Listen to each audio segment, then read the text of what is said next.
Hello again. This is Pastor Jim Oliver, St. John's Community Church, Oakland, California. And I'm going to share a little biblical understanding with you in hopes that you will better understand your Bible. Of course, I'm a graduate of Pacific School of Religion in Berkeley, California, which is right next to Oakland here. And of course, that used to be part of the University of California, where also I'm a graduate. And so recently I've been touching on the book of Genesis for you, just as an introduction for you. And as we know, the original portion of the Bible was referred to sometimes as the Hebrew Bible or the Pentateuch or whatever.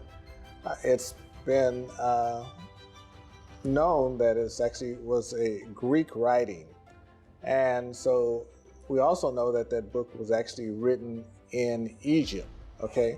So whatever other references people want to pick up from that, that's fine.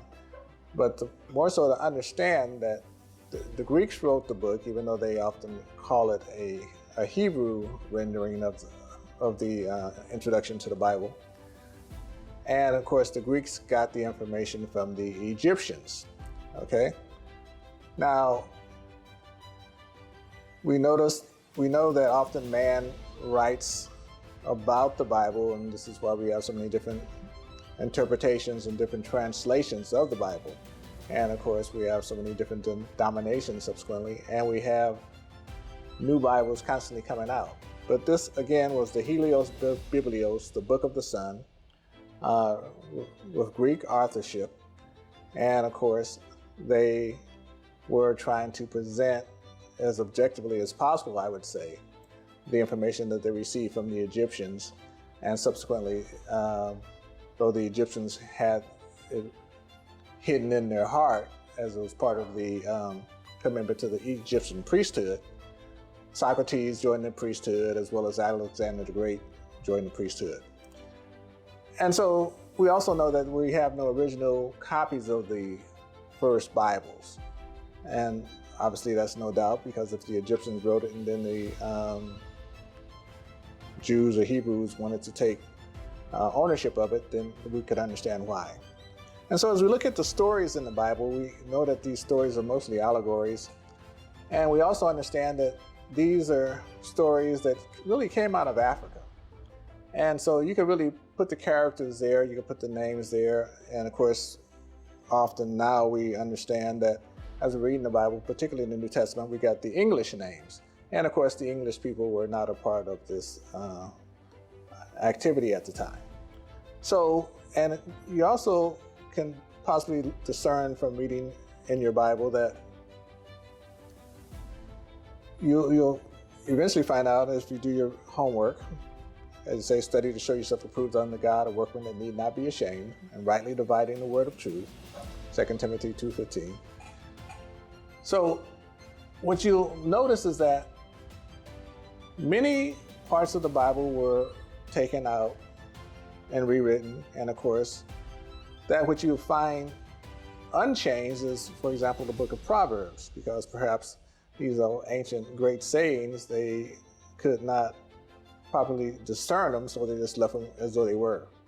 And so they started attributing it to Solomon, okay? And of course, then you have the Psalms, which were attributed to David. But we later understand that these are all not real, true characters, okay? Do your research. Solomon references the soul of man, the sun and the moon, and of course, constellation and such. And David is just a concept of praising God. Okay, so all these are like personifications of real people, these concepts, okay? And so the Bible has these symbolic concepts in it, just as many people spoke in ancient times and even speak today. We're speaking sometimes in concepts, our words, okay? And not to get into too much of that, it'll get too far off track. But we need to understand how to properly read this book, okay? And as we do our research and start getting into this book and understanding that it is about us, as well as the other living orbs that are around, such as the stars, the moons, the sun, and everything. We also can get a jump on this by seeking other materials that have been, developed over the years and studied. And one, of course, which I find is a great book, which I've shown to other pastors, is God, Man, the Word Made Flesh, because we all want to understand this word, the Word of God, okay? And as Dr. Carey will tell you, this Bible is about you and your body. And as we know, our bodies are the temple of the living God, okay? All aspects, all of the 12 systems within our body, it's all about us, okay? And so subsequently, we need to understand that we are the trees of life. Again, another symbol. And we have these, we're like the gardens of Eden, and these rivers flow through us, and all these concepts are in there. And so the concepts are repeated throughout the Bible. We're going to get to some of those in the New Testament shortly. And so therefore, these stories are not literally true. And again, it's said that the letter will kill us, but the spirit will edify. So therefore, many people are killed because people are believing this book to be literally true. And so you got stories like in Genesis 9 where they say that, Ham and his descendants are cursed, such, et cetera, et cetera. But that's not true. That's not literally true. That's not in any fashion or form true. Because, again, God blesses everyone. He has blessed everyone, and that's there in chapter 8. And the only one that cursed someone, as the story says, is Noah. But Noah is an unusual concept, too. Noah was not a real man. Again, in Genesis, you got these 50 stories, these 50 creation stories, and no one should be subject to believe that they are cursed in any way. Everyone is blessed. Every child of God is blessed. It was obviously just a story altered so that someone can get the land that was at that time called the land of Canaan, okay, which they often refer to as Palestine. Now, we know men do evil things and people have been lying for days. And so you may want to say, well, why should you believe me as opposed to believing what man, quote unquote, has written over the years? Well, everybody has their own opportunity to believe what they want. But do your work, do your research, all right? And of course, we know man has told some real big lies over days. Certain men like to speak with a forked tongue, and that has denigrated people into certain positions as slaves, as barbarians, as savages, just so that they could take something from those people. But just because somebody tells a lie on someone, that doesn't, necessarily mean that we should believe it, even if it's gonna financially reward us. We've had enough lies, we've had enough wars, we had enough false flags and things in this world. And we should be intelligent enough now where we can go within and enhance our consciousness, our awareness of who we are in God's earth, okay? And this is where we need to be. We can't, as Paul would say, I would not have you ignorant, my brothers and sisters, okay? People have been acting ignorant too long. When you go around hating, you're in ignorance. When you go around acting bad, you're in ignorance. You have a disease, you're sick, You need to be isolated somewhere, like anyone who may be contagious, okay? So today, we want to kind of get an understanding of what this book is really trying to tell us, okay? And it tells you that you're great, you're wonderfully and fantastically made, okay? And that there's nothing ever made, and there's nothing that we can make that could be better than who we are. We can't make a better machine. We can't, how great AI is, or the robots we can create, or the automobiles. There's nothing that we can create better than an individual. And most of our ideas spring off the operation of the physical body, because this is the best thing on the planet, okay? And we need to understand that the other planets, the sun, the moon, and all the stars, they have an effect on us. We're interacting with this. We're all connected with not just the earth, but we're connected with the universe, okay? And God has this time where everything is moving around at a certain time. The earth rotates and it tilts and all that. And so we have these times. We need to understand the signs, the times, and the seasons, as Jesus said. You're supposed to know these things, but a lot of things aren't taught. And so you got to figure it out on your own, or you got to seek some assistance, okay? So as we continue in Genesis, we come up with these stories. And now there are certain groups that will say, okay, all right, God moves in the relationship with people, and he jumps in a relationship with Abraham, who's quote unquote the father of everyone. Well, again, somebody may want to say, as they try to say, that Abraham is just for a specific group. He's just for the Hebrews, or he's just for the Jews, or whatever. But we know from how the story goes that he, in fact, fathered some that are not of the line of David or of the line of Jacob or Esau.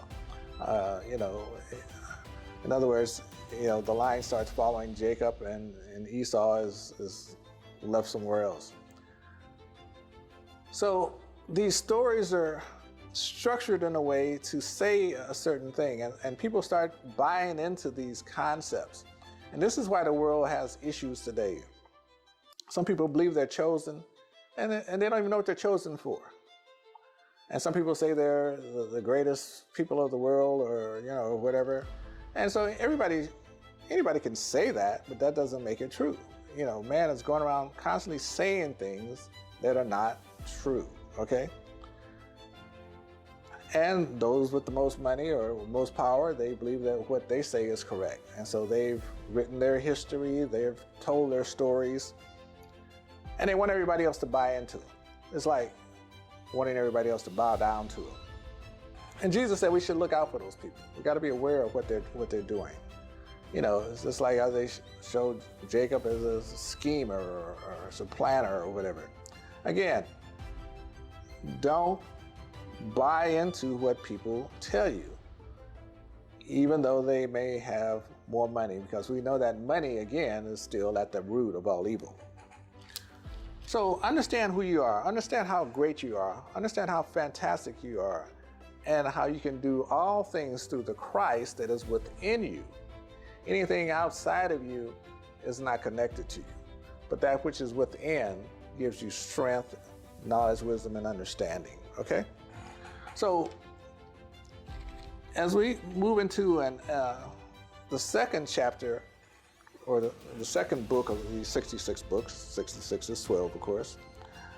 As we move into the book of Exodus, again, they're telling a story of people leaving someplace for a purpose, okay? And they often talk about crossing over. Well, crossing over, again, is not a physical thing. Crossing over is a mental thing. Again, we alluded to it recently, where we just need to cross over from thinking with our left brain to thinking with our right brain. Okay, there's many ways in which to cross over. Cross over from being an evil person to a good person. Just take the step. Just cross over. Just cross over the rocks. Cross over the river. You just have to cross over. So a lot happens in the book of Exodus. We have a person named Moses coming down as the Savior, and of course there's a story about him being raised by the Egyptians, and in fact he is actually a child of Jacob, and as we know. We have to be very careful as we start categorizing people and things, and to deduce or infer what group this is. So we have this group of people that they say were brought into Egypt. Well, yeah, you could believe that part. And if you don't believe that part, then that'll stop right there. So Egypt already had people that could do what they wanted them to do, and since slavery was not the concept there, they didn't really need to bring in any slaves. And as the story goes, they say that God sent them there. Well, I don't know. But, a lot of these things just don't make sense. Now, we study these in seminaries. There's almost the needs to have to go over them to bring someone out of ignorance is almost ridiculous, because people should realize these things on their own. Just like, no one crossed the Red Sea, period, okay? And as I talk about these, I'm kind of anxious to just get to the straight truth without having to, prepare you to receive it. Some of these things, you should have been having doubt already. It's just the season that we were in. It's like two fish, okay? And Jesus represents the fish motif. That's why he was a fisherman of men, and that's why you got Peter, a fisherman, and the Zebedee brothers and everything. Because that time represents two fish juxtaposed to each other, okay? Which means it's a time of doubt and belief. The last 2,000 years plus have been a time of doubt and belief for man and womankind, okay? And till we now get to the proper season of man, okay? We're coming into a time which the oldest book in the Bible here says, Job, that God set up the Pleiades, the planets, the stars and everything for us to understand the times, signs, and seasons. So we're moving into a time, as Jesus says in Mark 14:13, when you see the man carrying the pitcher of water, follow him, okay? And that is the sign of Aquarius. Just like as we go back in history, we can see all the signs. Moses saw a sign when he came down the mountain and he told the children of Israel, oh, wait a minute, we don't worship the golden calf no more. We don't worship the bull. We don't worship Taurus anymore. We now worship the ram, okay? Which was a symbol of the head. And that's why we know the Jewish people stopped at that point, because they want to think of themselves as the head. So they're ruled by the ram, and they blow the ram's horn, etc., etc. And so that's where they want to be, as the head of everyone. And we know that, how you program a person is going to definitely manifest itself. And so if someone thinks that they're better than everybody else, then they may live their life subsequently that way, and it may give them some reality. And of course, if everyone else is thinking that they're less than, then subsequently they'll be living less than that group of people. And it's up to that every individual to know how great thou art. It's up to each and every one of us to know how wonderfully and miraculously made we are, and that there is no one person of a immaculate birth and everybody else's birth is immaculate. That doesn't make sense either. So we're all of a great birth, okay? Because everybody was born the same. There are no immaculate births. There is no woman that was born of who delivered a child as a virgin. Check the history. In Greek history, what it meant for a virgin birth to have taken place was that a woman had never had intercourse before. She finally has intercourse, and then she gets pregnant and delivers a baby. That's considered a virgin birth.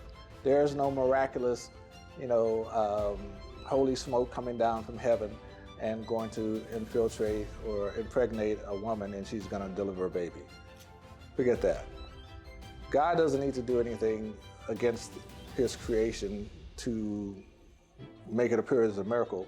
Miracles happen through natural processes, okay? And just like each and every one of us that's born, we're often a miracle, as they say. We don't know which spermatozoid is going to be the one to impregnate the mother. And so it's just a miracle sometimes how we come out. So we need to understand how great we are. And so when you look at these stories, they're talking about how great Moses was when he was born. Well, we all are great, okay? We all have an opportunity to learn. And as it says, when our mother and father forsake us, then God will teach us. And that's what happened to Moses. He got taught by the pharaohs. Okay, so we need to understand that God is with each and every one of us. The Spirit is with each and every one of us, okay? And so we got these stories as we move into Leviticus again that were written to give a certain group of people some credence and some relationship. But again, you don't have to be an expert theologian as you read this book to realize that a lot of things have been changed. Now, first off, let me say, I'm not, as they would say, anti-Semitic or anything, but as a black man, I guess I am somewhat pro-black, but I have no hate for no group. You know, I love everybody, and that's, you know, a position, I think, of being a servant of God. But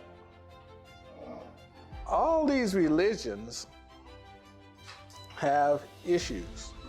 Christianity is not a perfect religion. As I say, it's not, you know, because man isn't perfect, okay, but there's some aspects of it that should be perfect. Islam is not a perfect religion, and certainly Judaism is not a perfect religion.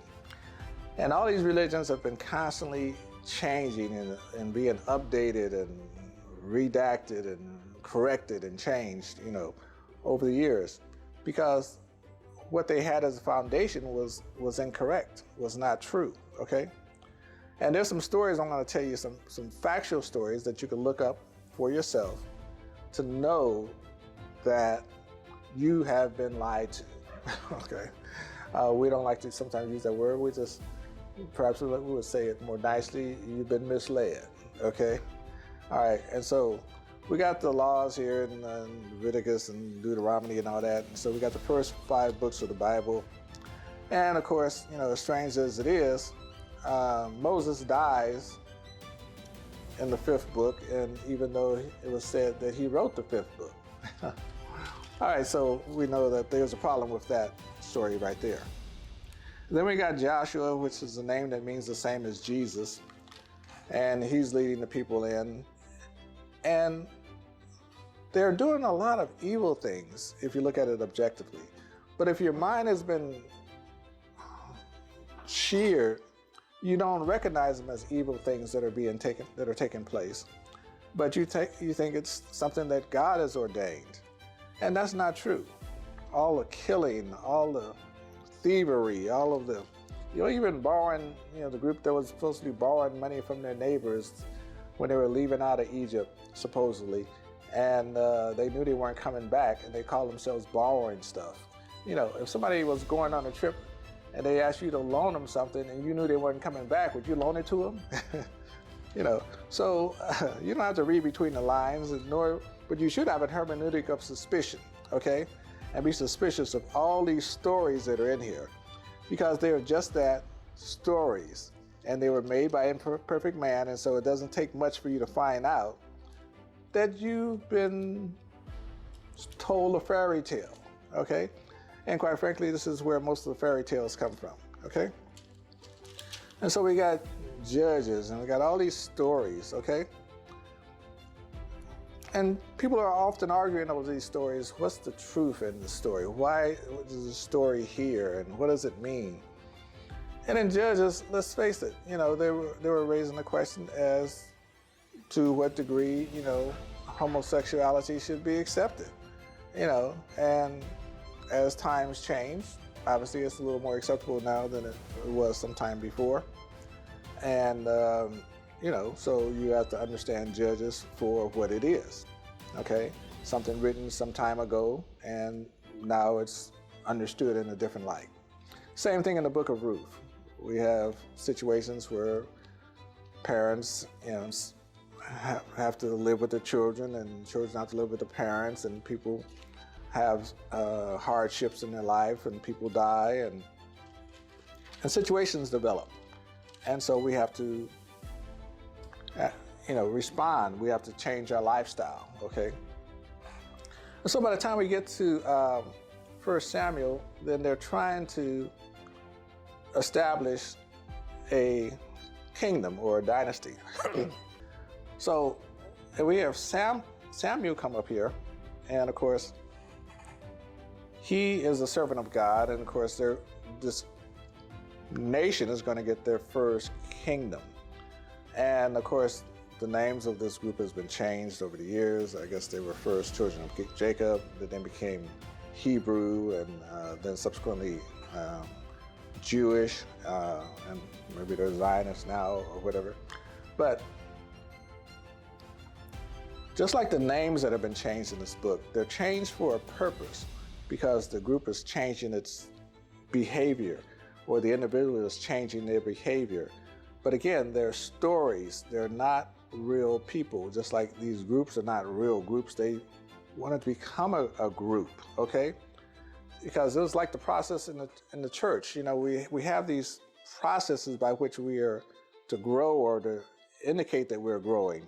Like we have a child, an adolescent, you know, a teenager, or a young man. And in the military, we have privates, you know, sergeants, lieutenants, you know, these positions, these stratified positions that people go up into, like the Masons first, you know, or enter apprentice, fellowcraft, and master mason.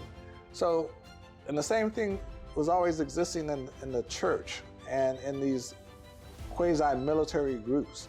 And that's why we see these people acting so militaristic, okay? They were militaristic then as they are now, because when you form these groups, you're actually generally acting for a very subversive purpose. You want to do something evil. You want to dominate. You want to control, be they a Republican or Democrat or Pharisee or Sadducee. You're forming these groups to get power, okay? Because you know you can't get it individually generally, so you gotta form this entity, this institution. And that's what this group did, whatever you want to call them. Hebrews, Jews, children of Jacob, you name it. And that's where they're at today. And again, if we talk too much about it right now, we're going to be considered anti-Semitic, but we want to raise some points with respect to that later on objectively, so that we can understand what this group proposed to the world. So as we look throughout this Bible,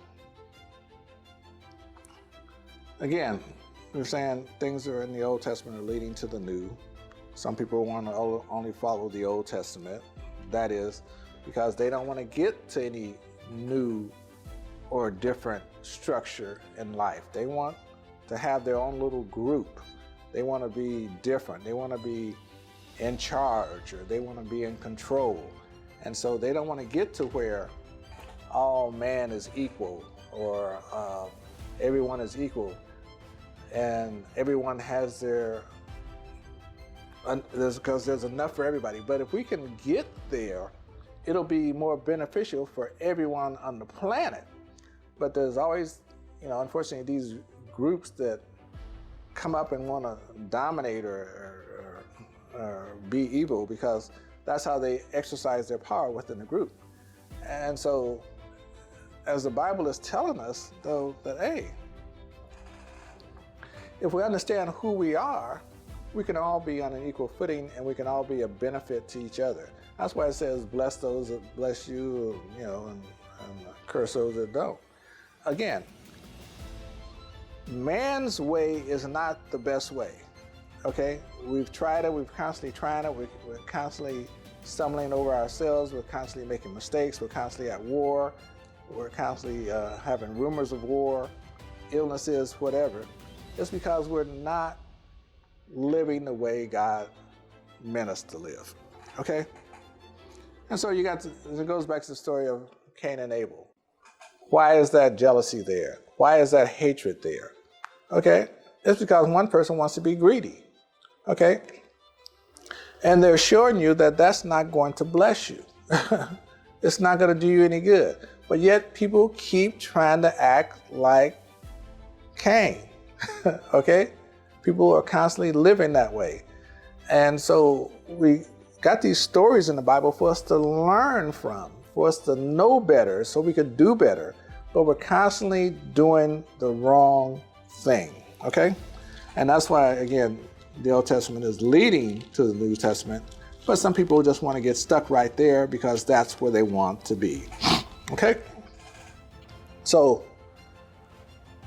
as we understand, again, how to read this book, how this book could bless us, not to allow us to, know a bunch of verses and tell a lot of, fairy tale stories and things like that.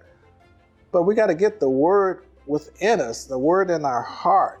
We don't want to just get it in our head. And this is why many preachers will tell you, you got it in your head, but you don't have it in your heart. Okay?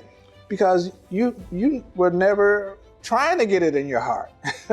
You were just trying to impress somebody with the scriptures you knew, or impress somebody that you read some Bible stories, but you're not living the way you're supposed to live. You got your life. Forget about David's life. Forget about Solomon's life. Forget about Jesus's life. What about your life? This is your time right now. This is you living right now in the body, which is the temple of the living God. You're the Jesus Christ walking around. You're the Christ, okay? Because the Christ is in you. You're the one that have to make decisions. You're the one. You got all this past information which you can learn from, but now you have to execute, okay? This world should be a fantastic place. It's just that we spend too much time fighting. And understand the words of God, the words that were made flesh. You're the word that was made flesh.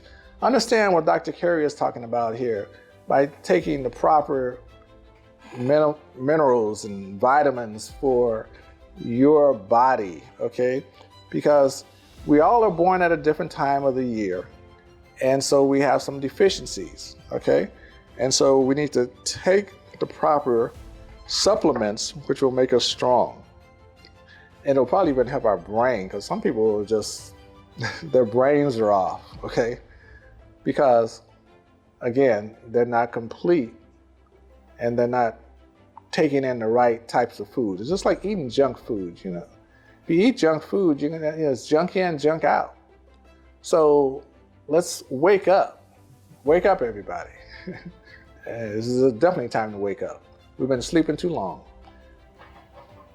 This is my prayer. Amen.